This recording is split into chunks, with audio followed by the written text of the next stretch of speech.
So, ayun na yung Australian yung nag-blink-blink dito sa screen ko. Tapos nakikita nyo yun, hanggang dito yung pila niya. So, pilahan na natin. Dito na. Kaya naman yan. In and out naman yung mga tao.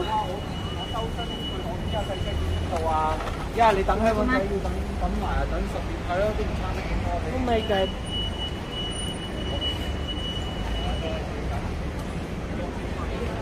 So, magbakal mo ng bakery habang naghahalat ng bread. May mga bakery dun, oh.